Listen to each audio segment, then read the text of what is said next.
You have lived over 70 years carefree, and the victims and the survivors have had long-lasting scars. Facing the person who changed your life forever, imagine the fear, the rage, and the courage it takes. These victims stood eye to eye with their attackers, turning moments of terror into powerful testimonies that shook courtrooms. Coming home to torture us. The death penalty will be so much easier. You don't deserve that. You deserve to spend life in prison.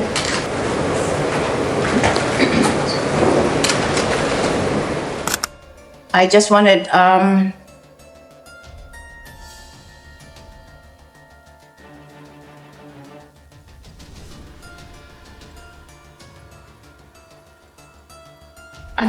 I just wanted to say that it's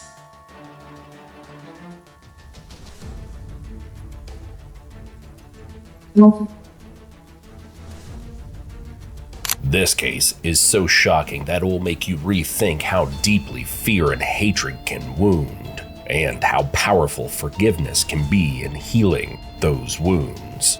Asma Mohamed Jama.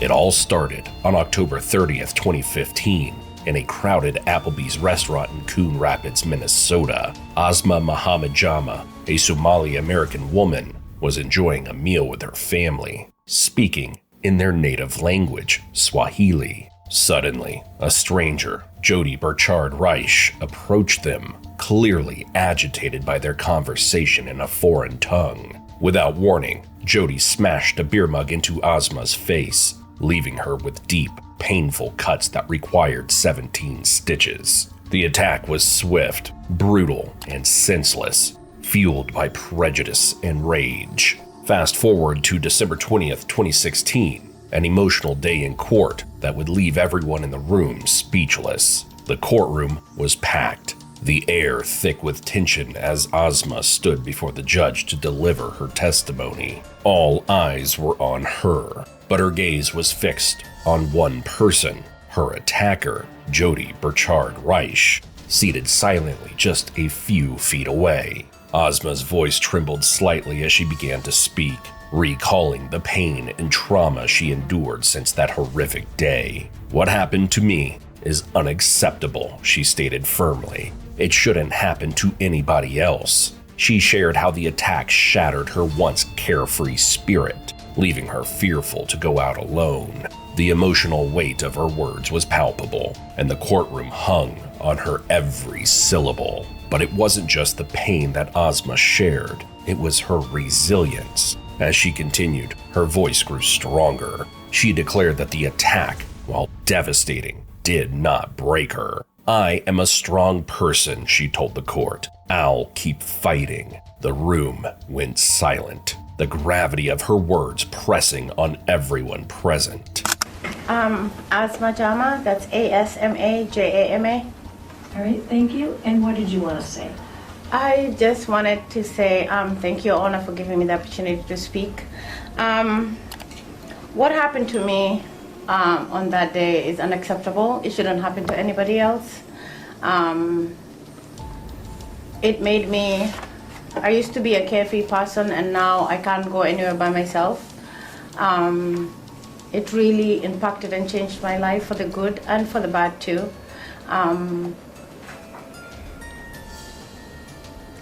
I'm a strong person. I'll keep fighting, but what happened to me should never happen in the state of Minnesota. It shouldn't happen to anybody just because you're different. And I hope that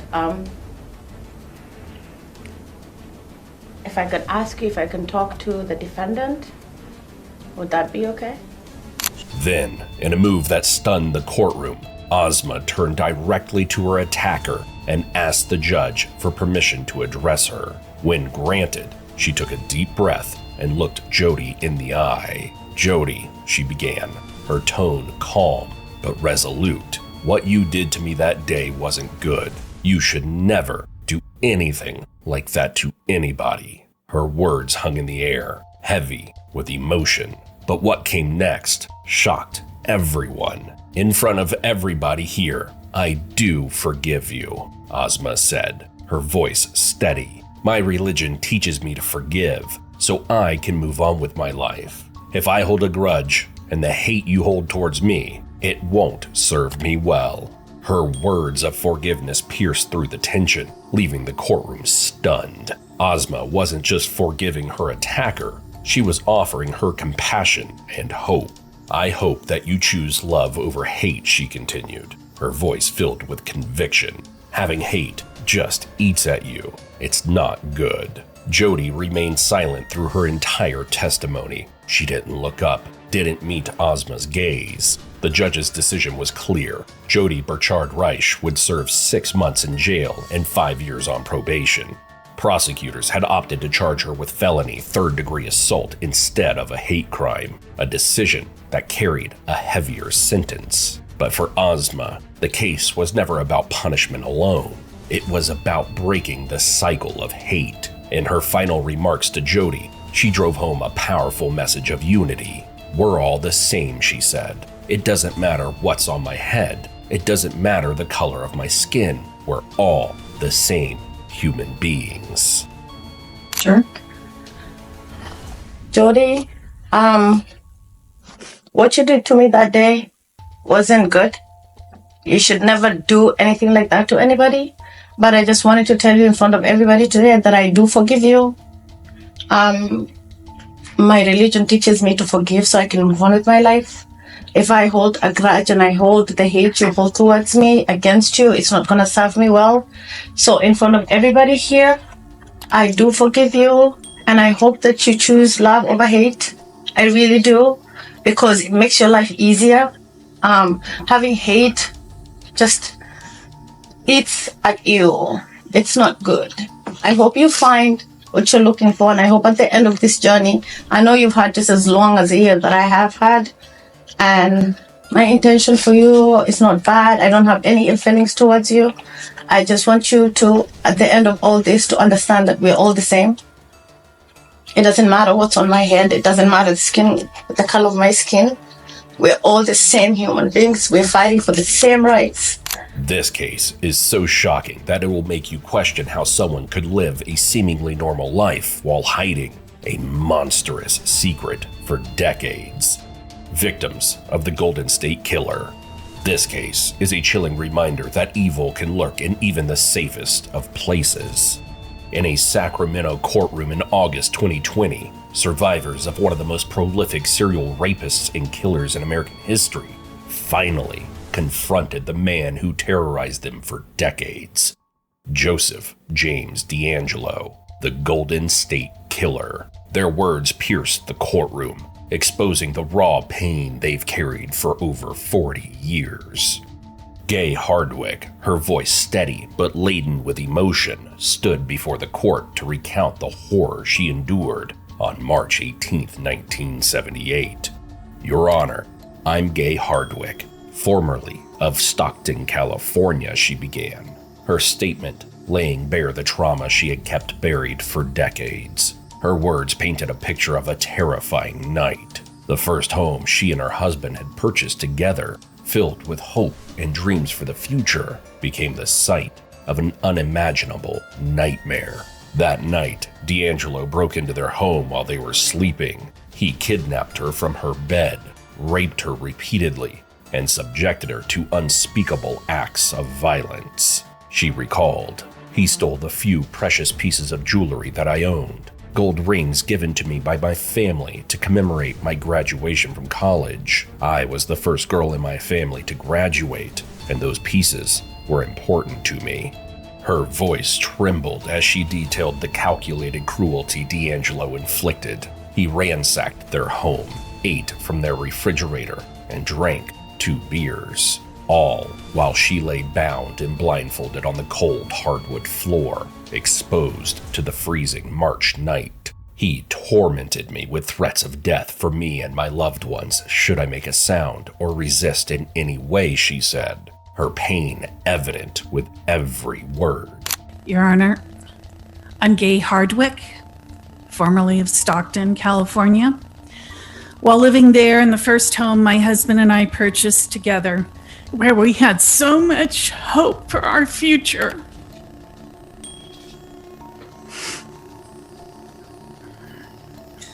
On March 18th, 1978, Joe DeAngelo attacked us while we were sleeping. He kidnapped me from my bed. He raped me repeatedly. He sodomized me. He forced oral copulation. He stole the few precious pieces of jewelry that I owned, which were gold rings given to me by my brother and my parents to commemorate my graduation from college the year before. I was the first girl in my family to graduate from college, and so those pieces were important to me. He ate from my refrigerator and he drank 2 beers while I lay bound and blindfolded, unclothed and freezing on the hardwood floor in front of an open door in the cold March night. He ransacked our home, and in between he tormented me with threats of death for me and my loved ones should I make a sound or resist in any way.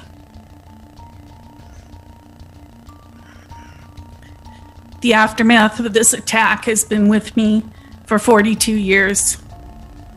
That's a very long life sentence for somebody who had done nothing to deserve such hatred and violence and desecration of my body.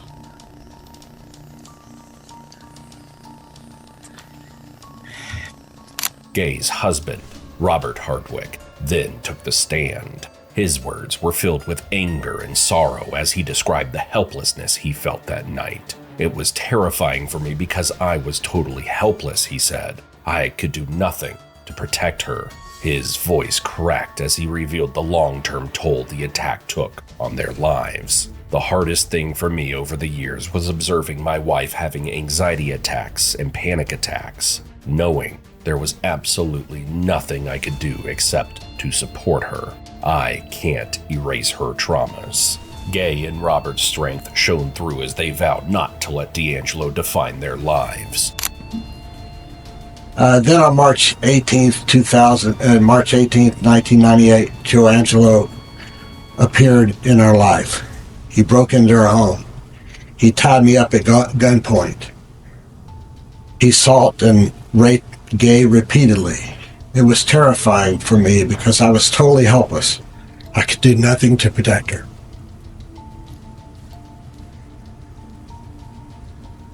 Gay was a victim of a horrible assault. And I was a victim because I would have to live for the rest of my life knowing I was helpless to prevent this attack. We decided we weren't going to be cast aside because of this attack, Robert declared. Yet the pain they endured was undeniable. Robert's final words captured the courtroom's somber mood. DeAngelo is an animal of the worst kind. How the Lord could create such a horrible human being, I do not know.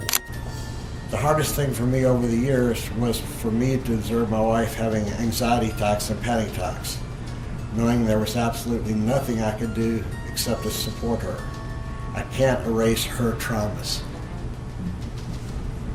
DeAngelo is an animal of the worst kind. How the Lord could create such a horrible human being, I do not know. Jane Carson Sandler, another survivor, stepped forward next. Her testimony was a blend of faith, rage, and resilience. She fixed her gaze on DeAngelo and addressed him directly. "DeAngelo, I want you to look at me," she demanded, her voice unwavering. "I want you to remember what I have to say." Her story was haunting. She recalled the morning of October 5th, 1976, when DeAngelo broke into her home just after her husband had left for work. "You shoved your knife into my neck," she said, her voice steady. "You bound my wrists and ankles. You blindfolded me and gagged me with a cloth." Her most heart-wrenching memory, though, was of her son. "You did the same to my precious 3-year-old son," she said, the pain still fresh after 4 decades. How dare you? Jane's terror wasn't just about her own assault. It was the fear for her son that consumed her. You repeatedly threatened to kill us, she recalled. The fear escalated when you started tearing through sheets and cloths, and I had no idea what you were planning to do with all that cloth. Strangle us, maybe? Yes, I was frozen in fear beyond description. My attention wasn't on the rape, but fully on where did you put my son? When you removed him from the bed, where did you put him? And what were you going to do to him? Her words hung heavy in the courtroom as she revealed how she turned her trauma into a mission to help others. Yes, evil one, I turned my pain into power and my mess into a message, she said proudly. She recounted her work facilitating groups for women who had been sexually assaulted and her volunteer efforts at a rape crisis center. Yet, even her faith was tested by the enormity of DeAngelo's crimes. A quarter of me, being a Christian, wants to say, may God have mercy on your soul. But 3/4 of me, I'll tell you, buddy, I just want you to rot in hell. My name is Jane Carson Sandler. And DeAngelo, I want you to look at me. I want you to look at me, DeAngelo, and I want you to remember what I have to say.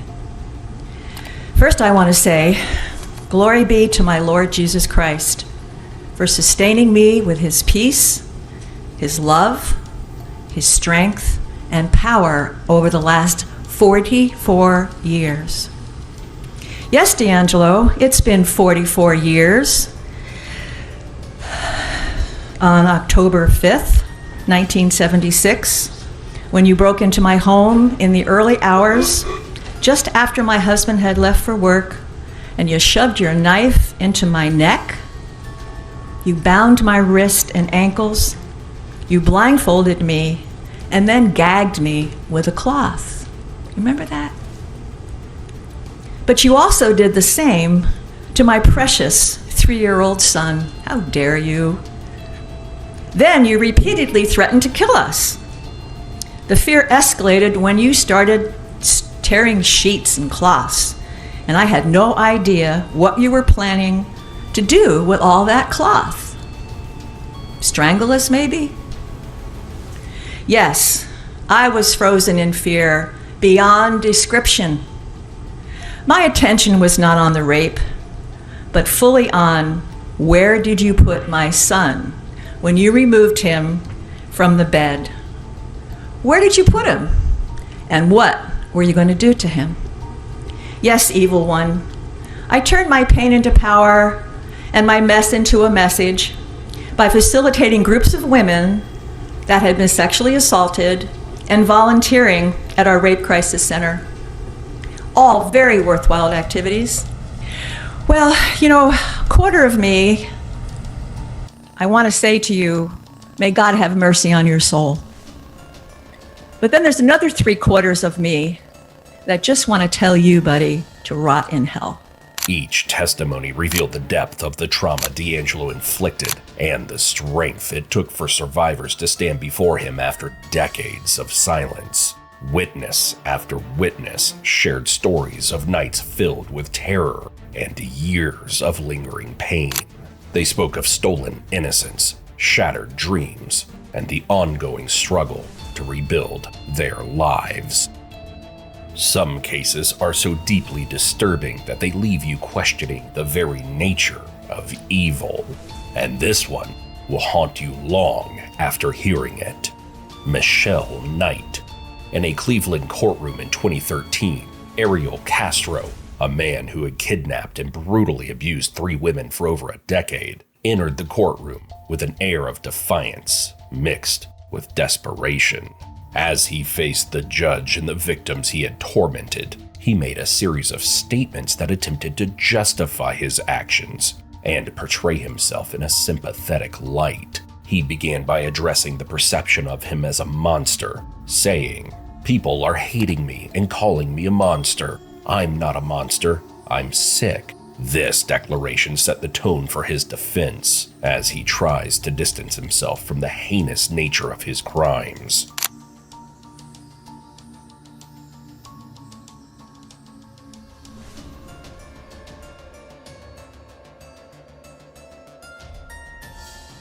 People are trying to paint me as a monster, and I'm not a monster. That's the thing. Castro then shifts to discussing his spiritual journey, stating, "I've been reading the Bible and asking for forgiveness." He attempts to present himself as someone seeking redemption, invoking religious themes to elicit sympathy from the court and those listening.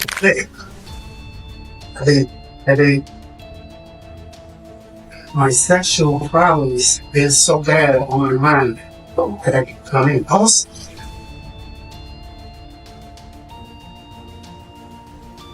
But I've been reading the Bible, I've been praying, and I've been asking for forgiveness. Following this, he claims, "I do have sexual addiction," framing his actions as a result of his addiction rather than acknowledging the full extent of his brutality. He insists that his behavior was driven by his condition, arguing that it distorted this perception of reality and led him to commit horrific acts against his victims. I do have a sexual addiction. I don't know how I'm going to.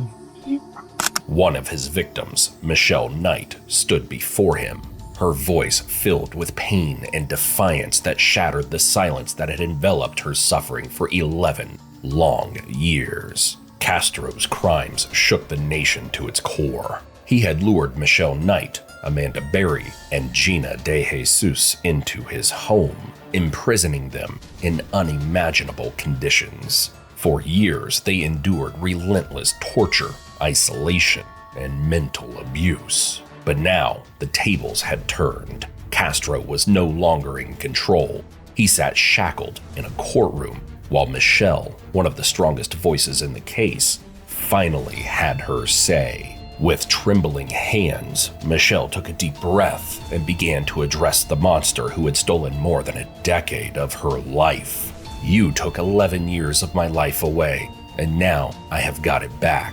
I spent 11 years in hell. Now, your hell is just beginning." Her words pierced through the courtroom, each sentence hitting with the weight of unbearable pain and righteous fury. She didn't just speak for herself. She spoke for every victim who had suffered in silence. Her testimony was raw, direct, and laced with defiance. Nobody should ever have to go through what I went through, or anybody else, not even a worst enemy. I spent 11 years in hell. Now your hell is just beginning. Michelle's testimony wasn't just about reliving the past. It was about reclaiming her identity. "From this moment on, I will not let you define me or affect who I am," she declared. "I will live on. You will die a little every day as you think about the 11 years and the atrocities you inflicted on us." Her message was clear. Ariel Castro may have stolen years of her life, but he would no longer have power over her future. There was a profound power in her voice, but it wavered at times as she recalled the horrors she endured. Her pauses, though brief, were heavy with emotion. Each break was a reminder of the burden she carried, and each word that followed was a testament to her resilience. Despite the pain, she stood tall, refusing to be broken by the man who once held complete control over her. "What does God think of you? Hypocritically going to church every Sunday, coming home to torture us," she demanded. Her gaze locked on Castro. Her words were laced with both anger and disbelief at the cruelty he masked behind a facade of normalcy. The tension in the courtroom was palpable. Family members and supporters sat in silence, some wiping away tears as they listened to her powerful words. "You deserve to spend life in prison," she said, her voice steady despite the storm of emotions she clearly felt. "The death penalty would be so much easier. You don't deserve that." Her words were a chilling reminder that some fates are worse than death. Life in prison, she argued, would give Castro time to reflect on his actions, to confront the monstrous reality of what he had done every single day. The courtroom was silent as she finished speaking. Her bravery, her pain, and her resilience had left an indelible mark on everyone present. The strength it takes to confront your past is unimaginable, but for these survivors, it was a step towards justice and healing.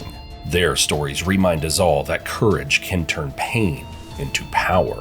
If these stories moved you, don't forget to like, comment, and subscribe for more powerful content. And hit the bell icon so you never miss an update.